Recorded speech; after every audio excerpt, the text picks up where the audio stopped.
एक बार एक नगर में बुद्ध सबको प्रवचन दे रहे थे और बंधन के बारे में बता रहे थे कि इंसान के दुख का सबसे बड़ा कारण मोह होता है। मानव का स्वयं को कहीं भी बांधना दुख का कारण होता है। जहाँ भी मोह होगा, बंधन होगा, वहाँ दुख जरूर होगा। अतः स्वयं को इन सब से बाहर निकालें। अपना उपदेश खत्म कर बुद्ध वापस आ गए। अगले दिन एक आदमी बुद्ध के पास गया और बोला, मैं जानता हूँ कि कल का उपदेश आपने मेरे लिए दिया था। मैं आपकी कही बात समझ गया हूँ। मैं अपने सारे बंधन तोड़कर आपके पास आया हूँ। अपने सारे मोह छोड़कर कृपा करके मुझे अपने साथ रख लें। अब मेरा मकसद केवल सत्य को खोजना है। बुद्ध मुस्कुराए और बोले, तुमने कौन कौन से बंधन त्याग दिए हैं? आदमी बोला, मेरे घर पर मेरे माता पिता हैं, मेरी पत्नी और मेरा छोटा बच्चा भी है। मेरी पत्नी बेहद बीमार रहती है। मेरे जीवन में बहुत दुख था जब तक मैंने आपका उपदेश नहीं सुना था। लेकिन अब मैं समझ गया हूँ कि मेरी पत्नी, बच्चे और मेरे माता पिता के साथ बंधन से ही मुझे दुख होता है। मैं जब अपनी पत्नी को बीमारी में कहराते हुए सुनता था, मुझे बहुत दुख होता था। मुझे कभी कभी लगता था कि काश ये मर जाए तो इसका दुख कम हो जाए। कभी कभी मुझे जीना भी बेकार लगता था। लेकिन अब मैं समझ गया हूँ कि इन सब से जुड़े रहने के कारण ही मैं दुखी था। इसलिए मैं सब को छोड़कर आया हूँ। अब मेरे जीवन का एकमात्र मकसद है और वो है सत्य को खोजना। बुद्ध ने कहा, क्या तुम पक्का सबको छोड़ना चाहते हो? आदमी ने कहा, हाँ। बुद्ध ने फिर कहा, क्या तुम कुछ पीछे भूल तो नहीं रहे, कोई भी पुराना रिश्ता? आदमी ने कहा, मैं कुछ नहीं भूल रहा। मैं सबको पीछे छोड़ आया हूँ। मैंने अपने परिवार का त्याग कर दिया तो कर दिया। अब पीछे मुड़कर उन्हें कभी नहीं देखूंगा। बुद्ध मुस्कुराए और बोले, आज की रात तुम विश्राम करो, कल सुबह मुझसे आकर मिलना। आदमी पूरी रात आश्रम की चीजों को देख सोचने लगा कि मैंने आज तक अपना समय सिर्फ बर्बाद ही किया है। अब वो ऐसे महान कार्य का हिस्सा होने जा रहा है जिसका खुद बुद्ध संचालन कर रहे हैं। बुद्ध की कृपा से उसे जीवन का सही मकसद मिल गया है। अगले दिन सुबह सुबह ही वो आदमी बुद्ध के पास गया और बोला, बताइए क्या आदेश है मेरे लिए? तुम्हें पूर्व की ओर जाना है। वहाँ गांव में तुम्हें एक साधिका नाम की महिला मिलेगी। वो एक ज्ञानी स्त्री है। वो तुम्हें जो भी दे तुम्हें लेकर आना है। वो आदमी वहाँ के लिए निकल गया। रास्ते में बहुत तेज धूप थी। उसे बेहद भूख लगी थी। दूर तक का सफर था। वो काफी थक भी गया था।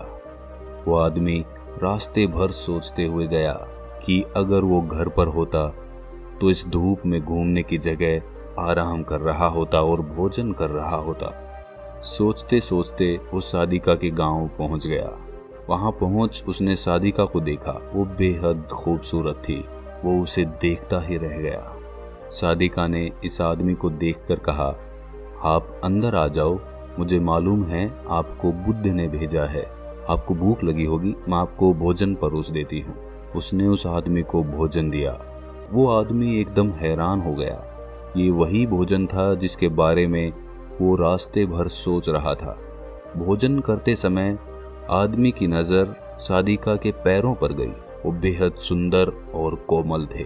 साधिका ने कहा कि बुद्ध के चरण अत्यंत सुंदर हैं। उनके चरणों में जिसे स्थान मिल जाए उसे तब किसी और के चरणों की ज़रूरत नहीं पड़ती। वो आदमी ये सुनकर अपनी नज़रें नीची कर लेता है। भोजन करने के बाद आदमी ने सोचा, भोजन तो हो गया, थोड़ा आराम करने को मिल जाता तो बहुत अच्छा होता, लेकिन अब तो यहाँ से ऐसे ही जाना होगा। साधिका ने कहा, आपने भोजन तो कर ही लिया, थोड़ी देर विश्राम भी कर लीजिए, मैं आपको पंखा कर देती हूँ।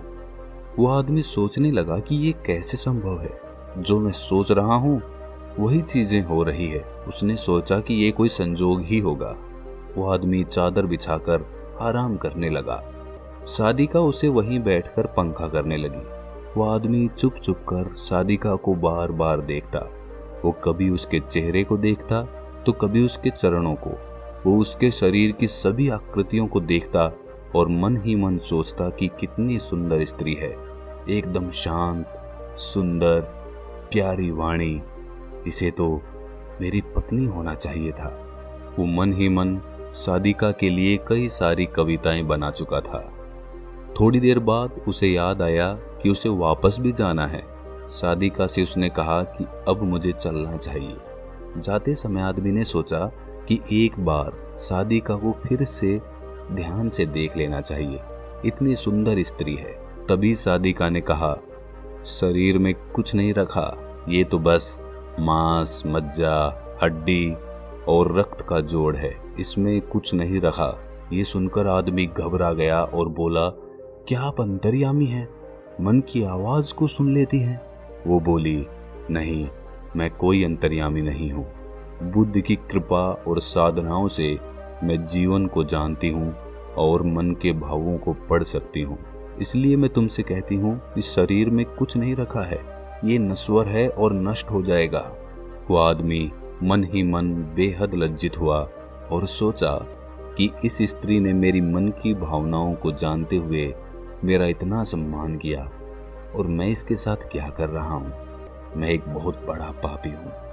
वो आदमी सादिका से नजर नहीं मिला सका और वहां से बुद्ध के पास वापस चला गया और बुद्ध से सब बात कह दी और कहा कि बुद्ध, मुझसे गलती हो गई है।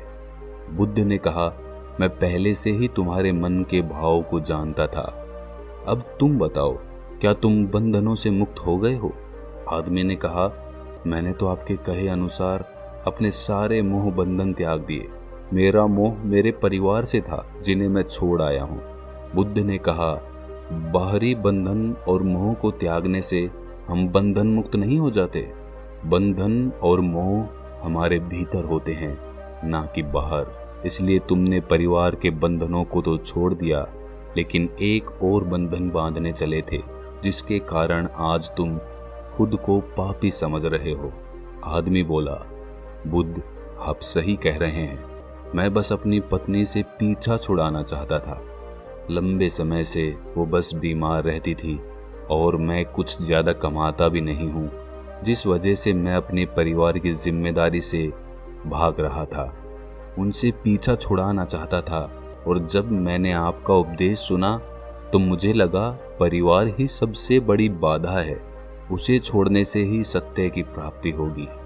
लेकिन मैं गलत था। मैं समझ गया हूँ कि सत्य की प्राप्ति में सबसे बड़ी बाधा परिवार नहीं बल्कि मैं खुद हूँ। बुद्ध ने कहा, मैं जो भी कहता हूँ वहाँ लोग अपने स्वार्थ अनुसार ही सुनते हैं। जहाँ उनका स्वार्थ नहीं होता वहाँ वो उन बातों को नकार देते हैं। मोह, कामना, इच्छा, वासना, क्रोध, इन सब चीज़ों को लोग बाहर की तरफ ही ढूंढते रहते हैं।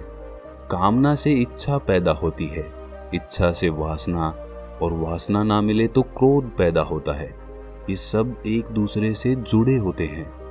आपने देखा होगा कि जब भी आपको क्रोध आता है आप उसका जिम्मेदार दूसरों को ठहरा देते हैं कि उसकी वजह से मुझे क्रोध आया है।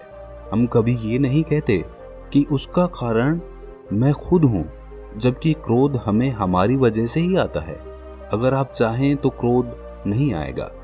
इसी तरह बंधन बाहर नहीं होते, हमारे मन में ही होते हैं। इसीलिए मन से और मन के बंधनों के कारण ही हम सब दुखी होते हैं। तो दोस्तों, कैसी लगी आपको ये कहानी? अगर ये कहानी आपको थोड़ी सी विज्ञानवर्धक लगी है तो इस चैनल को सब्सक्राइब ज़रूर कर लें और नोटिफिकेशन बेल को ज़रूर प्रेस कर दें। तो मिलते हैं अगली ऐसी ही किसी कहानी में। तब तक के लिए अपना ख्याल रखें।